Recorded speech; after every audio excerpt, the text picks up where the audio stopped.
everyone, it's Robin, RS Island Crafts. Welcome back to my Advent sewing series. Each day I will be sharing a quick project that you can sew up before Christmas. Perfect for a last minute gift.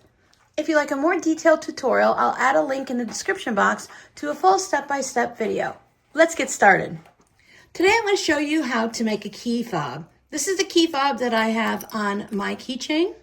I'll be showing you today how to use the specialty hardware, but I believe I have a video that shows you how you can make one with just a key ring, and I'll put that down below in the description box also.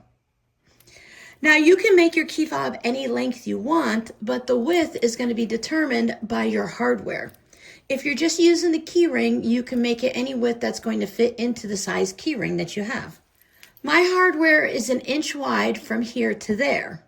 I need to cut my fabric 4 times that width. So mine's 1 inch, I'm cutting it 4 inches. I'm going to be using these specialty pliers to close up my key fob. You can use any regular pair of pliers that you have. These have the rubber protector on it and there's no jagged teeth. So if you're just using everyday pliers, maybe put a washcloth or a piece of batting on there to protect your hardware because you don't want the teeth to make any marks on here. I'm using a piece of fusible fleece to put inside of my key fob. When I fold my fabric up, it will fit into this 1 inch thing. I like to cut my fusible fleece to 7/8 of an inch just so that it fits into the folds that I'm going to show you in a minute just a little bit better. There are various things you can put inside of here. The fusible fleece, a strip of batting. Some people like to use some type of an interfacing or stabilizer, and other people just leave it as the fabric itself. I like that little cushiony bit that I get from the fusible fleece and batting. So I took this over to my ironing station and I fold it in half this way first, wrong sides together, open it back up, and then at that halfway point, you want to bring one side in so it touches the center, give it a press, bring the other side in so it touches the center, and then you will fold it one more time. I thought this fabric was fun for Christmas because it has that candy cane look to it. If you're not going to put anything in it, then you're done. When you use interfacing or stabilizer, some people like to put it on the entire piece and other people like to put just a portion like I'm going to. It's really personal preference on the person that's using it and a little bit on the person making it. When I have it like this, I bring one side open and I'm going to put my fusible fleece right here. I do like using the fusible fleece versus batting because it stays in place. Now take this over to the iron and give it a press. Just make sure you're staying in between those two fold lines and then you'll have it attached. We'll bring both sides back in. And by having that smaller, you see how it stays away from those crease lines? I don't have a big extra clump of the fusible fleece on either side because once I fold it in like this is the way our key fob is going to look. And then we'll take it over to the sewing machine. I'm going to just top stitch down both sides because I want to close that opening up. If you want, you can add clips to hold this opening closed. I'm going to top stitch down one side, spin it around, and then top stitch down the opposite side. I'm using a 2.6 stitch length. When I top stitch, it's about 1/8 of an inch, give or take, off of the edge.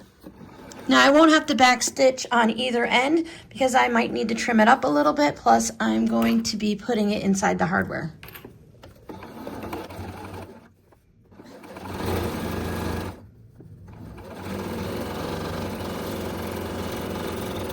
You can chain piece a bunch of these at once if you're making them for gifts or for a craft market.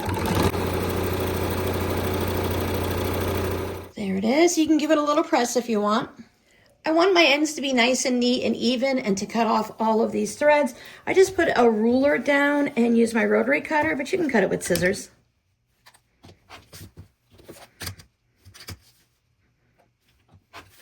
Both ends are nice and neat.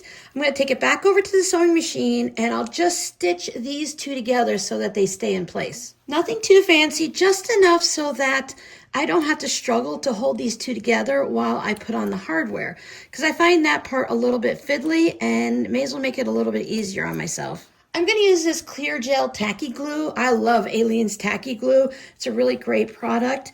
I like to put a little bit of glue on the end of these right here so that when I put it into the hardware and it holds it in place right there, and it just gives it that little extra. Plus, again, it holds it in place for me. Just add a smidge on there. I consider this part the back where the teeth are and this the front just because the shiny side is nicer. Put that in. Try not to get glue outside of everything.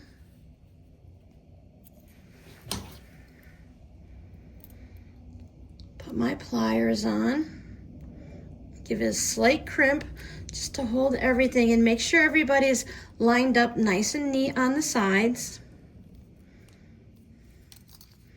I like to give it a little extra crimp just to make sure everyone's behaving. I have a link down below in the description box to my Amazon storefront where you'll be able to find the Key Fob hardware and the Key Fob pliers. I know Michaels has a lot of fun key rings that you can also include with it as a double gift. I did receive this myself as an Advent gift. This is from Sewology. So depending on what their hobbies are and what they enjoy, you can get a keychain that matches it and add it to their key fob. Don't forget I have the Advent 2025 playlist here, so if you need to go back and see if you missed any videos. YouTube thinks you'll enjoy this video, and I've been adding a playlist here of other quick gifts that you can make in time for Christmas. Thanks for hanging out with me. I'll see you in the next video. Bye.